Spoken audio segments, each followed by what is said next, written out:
As empresas ultramarinas, repito, são caras, são onerosas, são perigosas. Elas dependem de capitais privados, mas elas dependem, sobretudo, desse grande patrocínio dessas monarquias, que ao se tornarem, então, poderes políticos centralizados, são capazes de acumular capital numa escala diferenciada. E aí, então, são capazes de atender à demanda específica de algumas dessas próprias monarquias por uma expansão comercial, né? Assim, essa unificação dessas monarquias se processa aí, né? Portugal já no século XIV, com a Revolução de Avis, de 1383, 1385.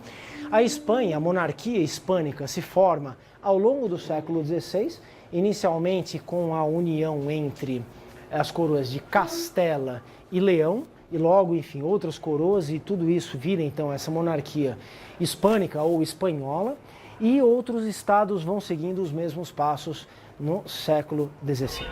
É impressionante nós constatarmos que mesmo com as grandes matanças, né, essas maiores mancadas da história, que foram a Primeira e a Segunda Guerra Mundial, a população mundial rapidamente se recupera e continua a crescer.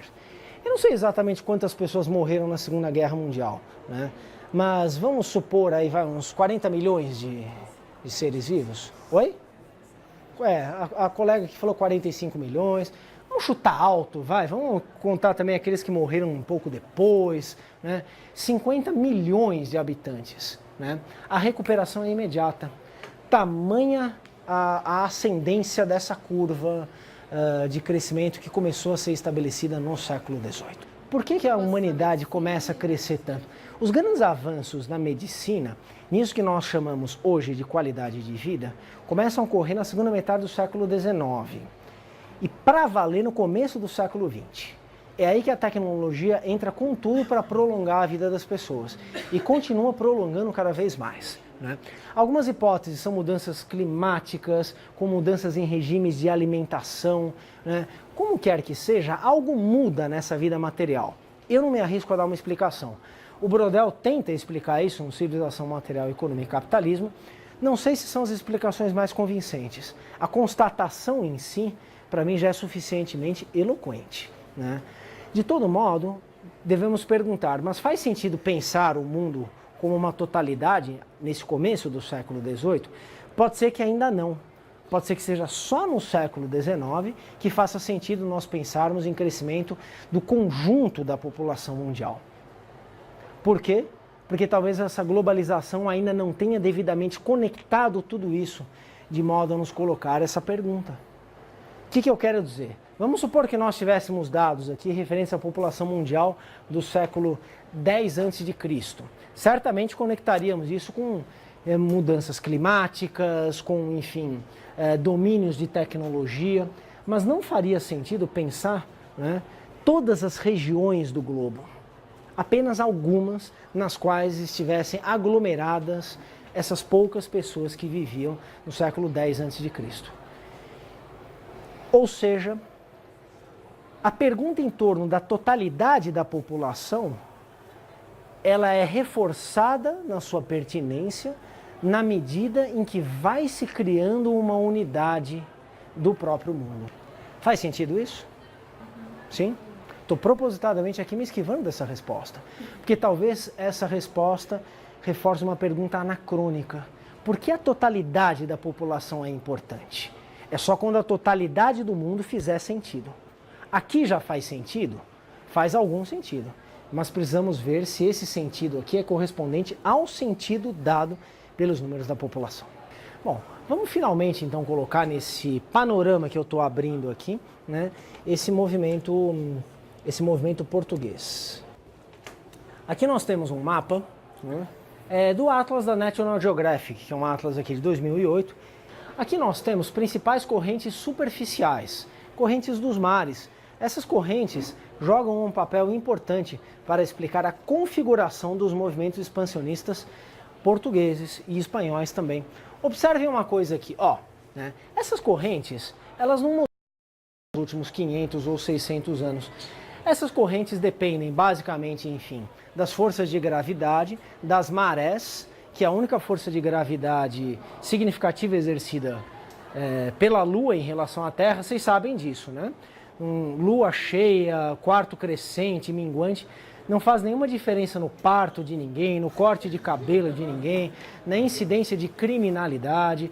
Tudo isso é puro obscurantismo. A única coisa que aqui serve, né, os movimentos da Lua em termos de determinações aqui na Terra, é o movimento das marés. Aí a gravidade é importante. O resto não tem nenhuma importância. Esqueçam de vez essa história. Senão não haveriam carecas no mundo, não é verdade? Era só a gente cortar lá na hora certa o cabelo, né? Não haveriam cesarianas no mundo, não haveriam partos difíceis, era só esperar a lua cheia e tal. Não, tá crescendo, vamos lá, é hora. Nada a ver. Aqui então nós temos, né, esses movimentos de marés, nós temos o movimento da própria Terra. Assim, isso aqui é mais ou menos fixo na sua sazonalidade ao longo de séculos. Observem uma coisa, olha aqui, movimentos das marés. Estão vendo as setinhas? Estão vendo as cabecinhas das setinhas? Né? Você sai de Portugal, para você cruzar o Atlântico, esta é uma boa rota. Nada de fazer isso daqui, porque aí você vai contra a corrente principal. A melhor forma, então, de cruzar o Atlântico nesta altura é vindo para cá. E se depois você quiser cruzar de novo para o lado de lá, você não pode cruzar por aqui. Ou você cruza por aqui, navegação próxima à costa, ou então você chega até aqui e pega este movimento aqui. Esta rota os portugueses descobriram. É por isso que a armada de Cabral, que se destinava à Índia e não ao Brasil, chega ao Brasil. Porque era mais ou menos natural que a navegação de Portugal à Índia se aproximasse do Brasil. Né? Observem aqui, ó, esta a rota. Né? Se quiser fazer isso aqui, é o fim, impossível. Ou você vai parando. Só que quando você chegar aqui, você não pode descer aqui. Você precisa tomar de novo essa direção. Então, seja cruzando o Atlântico nesta direção, seja cruzando nesta direção, é necessário se aproximar do Brasil para depois pegar, então, essa corrente aqui e dar lá no Cabo das Tormentas, cruzar o Cabo das Tormentas e chegar ao Oceano Índico e, portanto, se direcionar à Índia. Oceano Índico, que tem novamente aqui as suas determinações geográficas. Mas isso precisa ser descoberto. Né? Assim, a expansão portuguesa, essa expansão que não é uma expansão contínua, tem marcos. Tem marcos que vão se avolumando, eles vão se somando e vão constituindo um movimento. Mas esses marcos não são necessariamente o primeiro tempo, o segundo tempo, o terceiro tempo, o quarto tempo. Né? É a história que vai juntando esses marcos e que vai relacionando uns com os outros. 1415, os portugueses chegam em Ceuta, no Marrocos. Em 1419, chegam à Ilha da Madeira. 1439, chegam na Ilha dos Açores. Em 1456, os portugueses se aproximam da África, chegando a Cabo Verde. Em 1470, eles estão finalmente em São Tomé e Príncipe, que será, inclusive, um território português muito importante, porque servirá de uma espécie de laboratório para a cultura do açúcar, para a manufatura do açúcar, com base na mão de obra escrava. Então, uma cultura a ser depois transplantada para o Brasil. A gente vai falar nisso numa outra ocasião. Esse movimento, então, né, chega em 1487, quando o célebre Bartolomeu Dias cruza o Cabo das Tormentas, batizando de Cabo da Boa Esperança. Né? É o caminho para as Índias que é finalmente descoberto. É finalmente descoberto. Em 1415, o interesse é em Ceuta, no Marrocos. Em 1419, eles estão pensando na Ilha da Madeira. Não estão pensando no cabo que será da Boa Esperança somente em 1487. Por essas ironias da história, o próprio Bartolomeu Dias morre tentando cruzar o cabo que se tornara da Boa Esperança por sua própria ação, numa outra tentativa, né? Aí seria justo rebatizá-lo novamente de Cabo das Tormentas, né? Como quer que seja, é a rota utilizada por Vasco da Gama na sua expedição iniciada em 1497 e finalizada com retorno à Índia, com retorno a Lisboa, depois de ter estado na Índia, em 1499. 1500, chegado ao Brasil. É parte disso tudo. Não é uma parte mais importante. é um marco desse movimento de expansão português.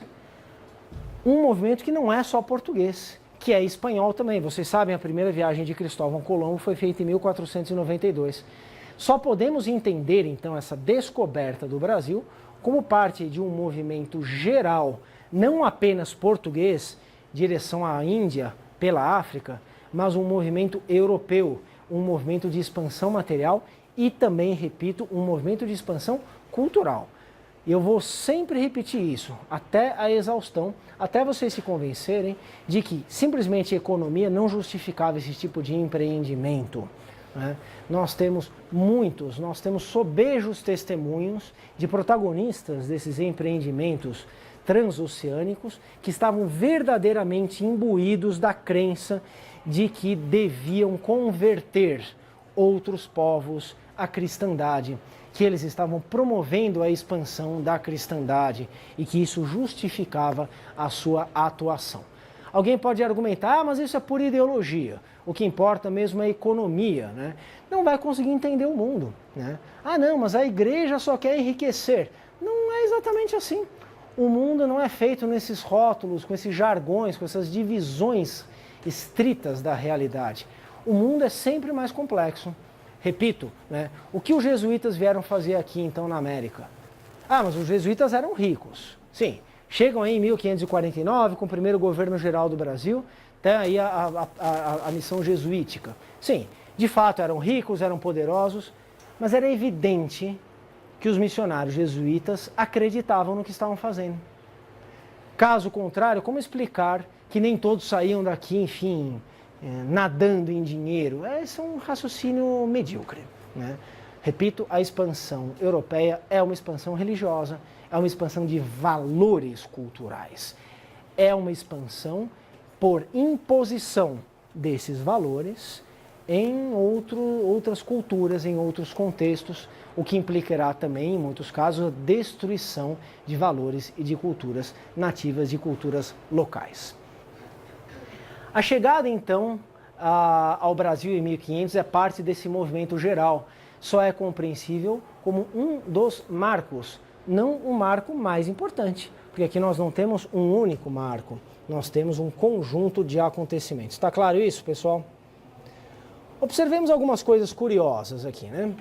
Olha um mapa do Fra Mauro, um mapa mundi de 1459, né? Ó, só um minutinho, vou apagar a luz. Esse aqui vocês precisam ver, hein? Ó.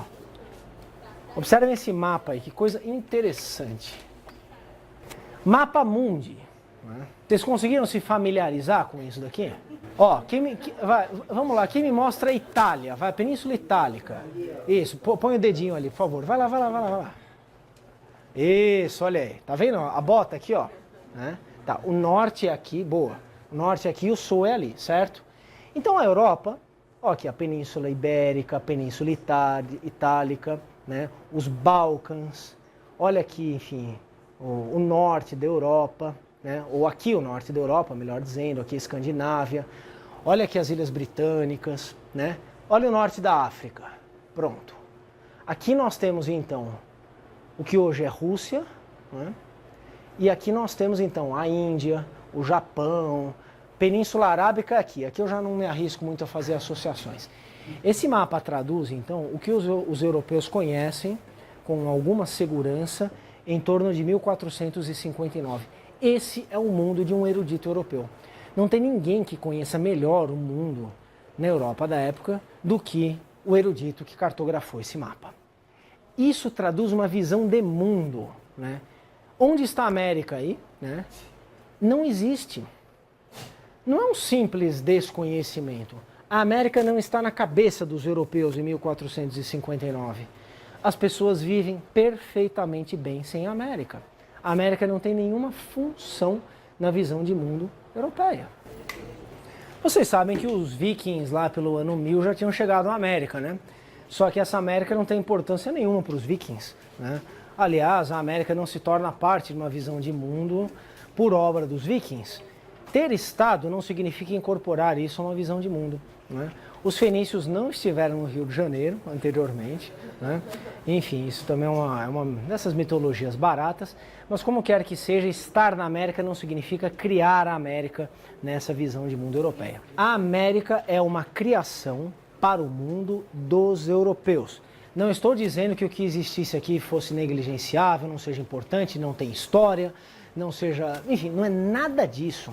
Mas o que nós chamamos de América hoje é parte da modificação da visão de mundo europeia a partir da expansão material e cultural da Europa. Esse é o nosso ponto de partida.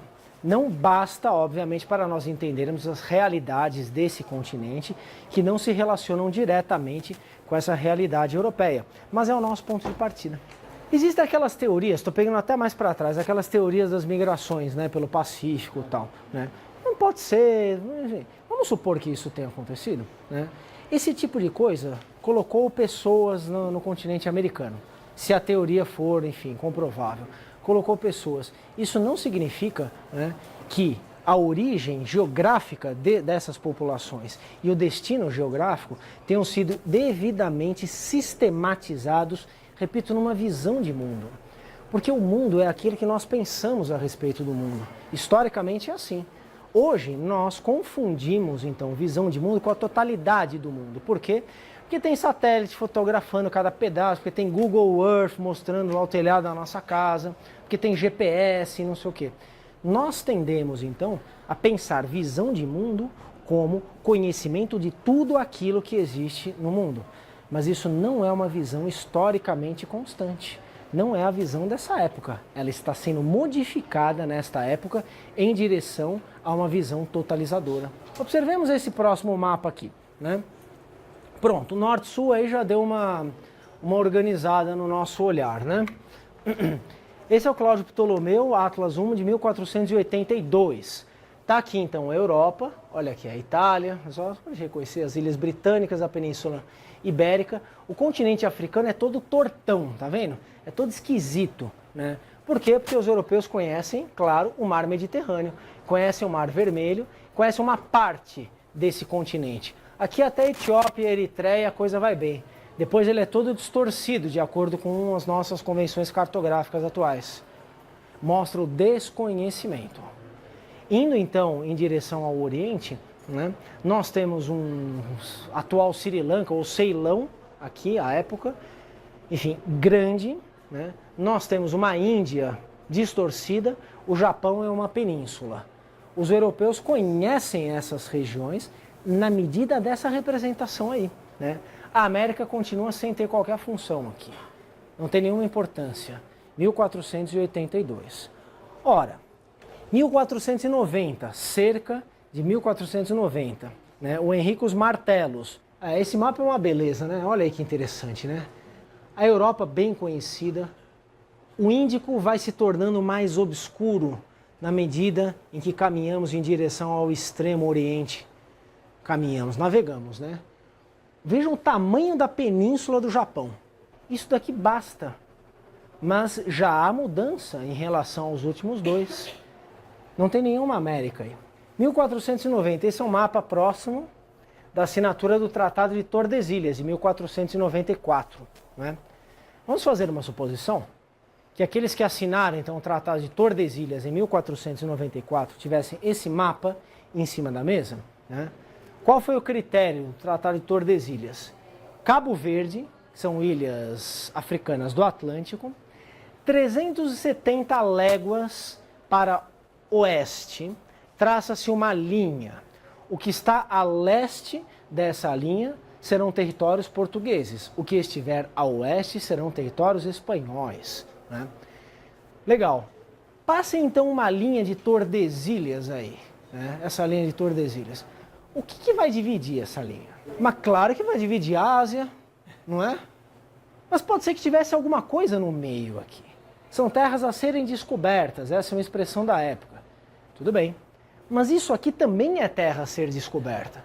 Porque os europeus, eles não têm pretensão de estarem cartografando isso daqui com a mesma precisão que cartografam isso. Eles sabem que isto daqui também é terra a ser descoberta. Portanto, pessoal, 370 léguas da linha de Cabo Verde, já sabiam que a Terra era uma esfera, claro, vai dividir isto daqui. Veja um contraste entre o mapa desta parte e o mapa desta parte. O que conecta essas duas partes é justamente esse rabo aqui desse continente africano, né? Pelo menos é assim que eu vejo, né? Aqui, ó, o mapa de 1507, que é de aproximadamente 1507, atribuído a Martin Waltz Miller, aparece a América, pronto. Olha aqui, que maravilha isso daqui. Mudou a forma de ver o mundo, mudou a forma de pensar o mundo. Voltando então a esse tratado de Tordesilhas e as minhas implicâncias didáticas. Isso foi apenas um rascunho que eu fiz, né? Veja aqui, o cartógrafo, né? Era um estudo para uma obra didática que acabou não saindo, né? Enquanto essa obra didática não sai, né? Enquanto esse atlas não, enfim, não me contrata para fazer mapas verdadeiramente decentes desse ensino de história, nós vivemos com aquele maldito mapa do Tratado de Tordesilhas que divide o Brasil, não é verdade? Sendo que, repito, aqui não existe Brasil, não existe América, não tem por que dividir esse Brasil e essa América. Aqui sim, aqui tudo bem, como se fosse uma linha precisa. Essa linha que supostamente os bandeirantes paulistas do século XVII cruzaram para formar o território brasileiro, isso é mitificação total, né? Vocês imaginem então os bandeirantes cruzando aqui, né? Hoje tem lá, eu não sei que estrada é, eu acho que é que vai lá para o litoral, para Dutra, Carvalho Pinto. Aqui passa o Trópico de Capricórnio, né? Então, imaginem os bandeirantes andando, aqui passa o Tratado de Tordesilhas, né? Não faz sentido nenhum, claro, estou ridicularizando aqui os bandeirantes, que eram fundamentalmente caçadores de índios e não desbravadores de território, não eram povoadores, né? Cruzaram a linha de Tordesilhas porque essa linha não tinha eficácia nenhuma, ela não servia para praticamente nada, salvo em alguns momentos de conflito entre Portugal e Espanha. Aí alguém lembrava dessa linha. Posteriormente, tudo bem, com o conhecimento da terra, até pode-se dizer então que ela cruzava essa terra, já que era ela que existia. E aqui existem várias possibilidades, de acordo com as fontes, de onde passaria essa linha de Tordesilhas, né? Aí aqui tem umas datas que eu coloquei aqui, 1642, 1537, 1631, 1519, 1502. A depender da data varia onde está a linha de Tordesilhas. Essas várias linhas eu peguei do Atlas Histórico da Istoé, que é um atlas interessante, meio carregado de informações, um pouco de excesso gráfico, mas tem umas sacadas interessantes. Lá tem então essas várias linhas de Tordesilhas, aí, umas 7 ou 8 linhas. De todo modo, essas linhas, elas não são mais válidas do que essa outra linha aqui, né? Que nunca aparece nos livros escolares. Seria uma cartografia melhor do que essa dividindo o Brasil, porque o Brasil não existia em 1494. O que estava sendo dividido, a rigor, de acordo com a visão de mundo europeia, eram terras a serem descobertas, muito provavelmente na Ásia, porque a navegação atlântica em direção ao oeste conduziria à Ásia e não a uma América da qual não se tinha conhecimento. Por que Cristóvão Colombo morreu, então, no começo do século XVI, jurando de pé junto que ele tinha chegado ao Japão? Porque ele era ignorante? Não, porque ele era um homem da sua época. Porque ele acreditava naquilo que ele tinha estudado. Como a imensa maioria dos europeus que se perguntavam alguma coisa a respeito, que era uma imensa minoria desses europeus, bem deve-se dizer, né? Como a imensa maioria da imensa minoria que com isso se preocupava, Colombo acreditava que ele tinha realizado o grande feito de conectar, então, pela navegação, o continente europeu com o extremo oriente por uma rota alternativa. Vespúcio disse outra coisa, né? Naquele relato todo fantasioso, todo exagerado, disse, não, isto é novo. Daí então o nome América, e não a homenagem a Colombo. Tá claro isso, pessoal? Faz sentido?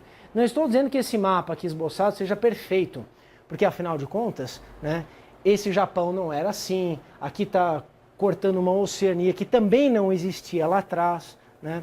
Mas para todos os efeitos, se vamos colocar um mapa atual de fundo com uma linha de 1492, isso daqui certamente dá mais conta do fenômeno do que isso daqui. A polêmica em torno da descoberta do Brasil por Portugal ou por outros, ela é pouco importante, na medida em que Portugal não está sozinho nesse movimento de expansão. A Espanha faz parte dele, empreendedores franceses fazem parte, e se alguém chegou um pouco antes ou um pouco depois, não tem lá muita importância. É mais importante o fato de que a resolução dos conflitos entre essas potências acabaria por deixar essas terras para Portugal. Preferencialmente para Portugal, porque também essa possessão seria muito disputada ao longo da história da colonização. A polêmica, então, em torno de acaso ou intenção, ela é bastante inútil do mesmo jeito, porque não há aqui puro acaso, embora não exista uma intenção explícita, clara, direta de chegar ao Brasil. Aí um historiador português chamado Joaquim Romero Magalhães parece ter resolvido a questão. Quer dizer, se a intenção era, então, chegar ao Brasil, da Armada de Cabral, para que montar uma armada caríssima com 20 e tantos navios, que chega aqui e logo depois vai para a Índia? Para que fazer isso? Chegar aqui era mais ou menos esperado nessa rota da Índia. Chegou-se aqui, foi uma novidade, não há nenhuma dúvida, mas a prioridade era a Índia. Por isso a Armada de Cabral continuou a Índia. E se a intenção era, então, descobrir esse Brasil, do qual já se sabia, de cuja existência já se sabia, por que a colonização veio só depois? Porque os portugueses se esqueceram de colonizar o Brasil? É claro que não. É porque colonização mesmo só interessou depois. A necessidade de colonizar virá quando acirrarem-se as disputas por essa terra. Quando ela começar a ser ameaçada, aí vem um projeto de colonização com as capitanias hereditárias, depois com o governo geral. Assim sendo, né, não há intenção de descobrir o Brasil. No entanto, esse acaso não é completamente ao acaso.